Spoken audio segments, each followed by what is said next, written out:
এর জন্য মসজিদ শর্ত না।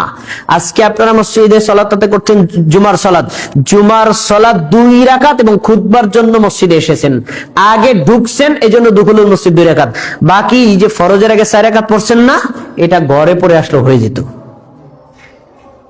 আবার ফরজ সালাতের পরে যে 4 রাকাত সুন্নাত পড়বেন না, আপনি এখান থেকে বের হয়ে আপনি যে দোকান করছেন না, দোকানটা খুলে দোকানে গিয়ে পড়লে হবে, এখানে না পড়লে হবে।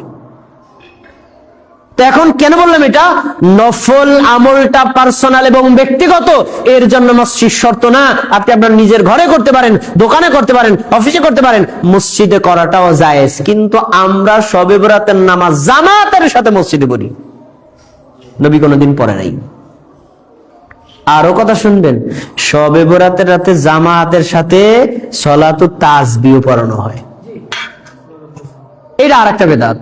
সলাতুত তাসবিহ কেউ বলছেন হাদিস সহিহ, কেউ বলছেন হাদিস জয়ীফ, আমি সহিহ হাদিস ধরলাম, কিন্তু ব্যক্তিগত আমল এইটারে জামাতের সাথে তাও আবার করে শবে বরাতের রাতে, বিদআত, এটা করা যাবে না। তারপরে এই রাত উপলক্ষে কোরআন খতম করা, এই রাত উপলক্ষে মিলাদ পড়ানো, এই রাত উপলক্ষে কিয়াম করা, এবং এই রাত উপলক্ষে দোয়া মোনাজাত করা, এবং এই রাত উপলক্ষে সম্মিলিত দোয়া মোনাজাত করা, এটাও বিদআত। কেউ করে তার পার্সোনাল ব্যাপার, সে ঘরে বসে করুক, কিন্তু জামায়াতের সাথে এগুলো করা রাসূল থেকে, সাহাবীদের থেকে প্রমাণিত আমল না। এরপরে এই রাতে কোনো নফল সালাত বা জিকির আজকার করা, আপনারা তো পড়ছেন কিনা, আমি পড়ছি ছোটবেলায় 12 রাকাত পড়ছি, 12 রাকাত, 2 রাকাত করে 6 সালামে 12 রাকাত, আর দোয়া পড়ছি কয়শো, 1200, কোন জায়গায় প্রচলিত আছে 600, 2 রাকাত পড়ছি, আবার দোয়া করছি, জিকির, এগুলো করতাম। কিন্তু আসলে এই যে 12 রাকাত পড়তে হবে, এটা কোথাও নাই।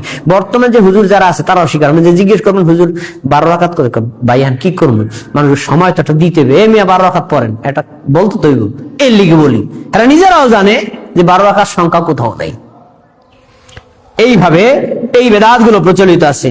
তারপরে 11 নম্বর, এই শবে বরাত উপলক্ষে নফল সালাত আদায় করা। এমনি সাধারণ আপনি নফল সালাত আদায় করতে পারেন, সিয়াম পালন করতে পারেন, কিন্তু শবে বরাত উপলক্ষে কোনো নফল সিয়াম বা রোজা নাই।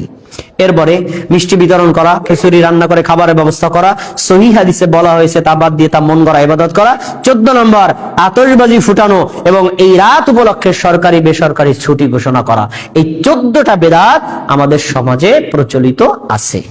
সবশেষ আপনাদের মনে জেগে থাকা একটা প্রশ্ন হলো, আচ্ছা এগুলো যদি সহিহ হাদিসে নাই থাকে এবং এগুলো যদি ভুয়াই হয়, সবাই করে, কোথা থেকে আসলো?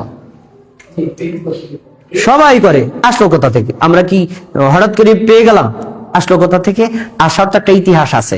কোথা থেকে আসতে শোনেন। আমাদের দেশে শবে বরাত যে স্টাইলে পালন করা হয়, এই স্টাইলে আল্লাহর নবী সাল্লাল্লাহু আলাইহি ওয়াসাল্লাম কোনো দিন করেন নাই, সাহাবীগণ কোনো দিন করেন নাই, তাবিঈগণ কোনো দিন করেন নাই, চার মাযহাবের ইমামগণ কোনো দিন করেন নাই। আসছে কোথায়? আমাদের নবী মারা গেছেন 11 হিজরিতে, তারও প্রায় 430 বছর পর, আমাদের নবীর মৃত্যুর 430 বছর পর 448 হিজরি সালে ফিলিস্তিনের জেরুজালেমের বাইতুল মাকদিস মসজিদে সর্বপ্রথম আনুষ্ঠানিকভাবে এই শবে বরাত পালন করা শুরু হয়, বাইতুল মাকদিস মসজিদে।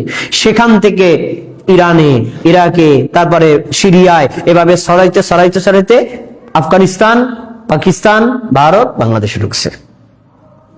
ওইখান থেকে এখানে আসছে, রাসূল থেকে হয় নাই, আর সৌদি আরব থেকে আসে নাই। যখন থেকে এই আমলটা ব্যাপক হারে চালু হয়েছে, তৎকালীন সময়ে যারা হক্কানি আলেম ছিলেন, মুহাদ্দিস ছিলেন, তারা এর তীব্র বিরোধিতা করেছেন।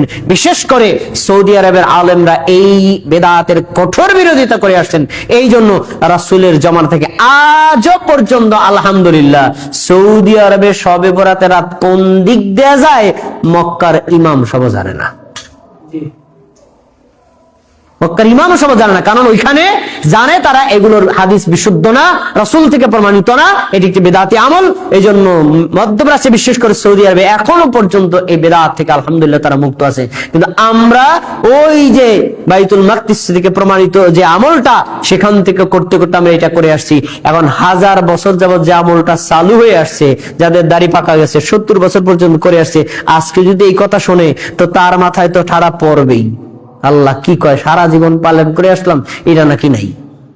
এরকম আমল আমরা করি কিন্তু তদন্তহীন ভাবে, দলিল যাচাই করি না। আল্লাহ রাব্বুল আলামিন আমাদের সবাইকে দলিল যাচাইমূলক ভাবে বিশুদ্ধ আমলগুলো করার এবং অশুদ্ধ আমলগুলোকে পরিত্যাগ করার তৌফিক দান করুন। আমিন।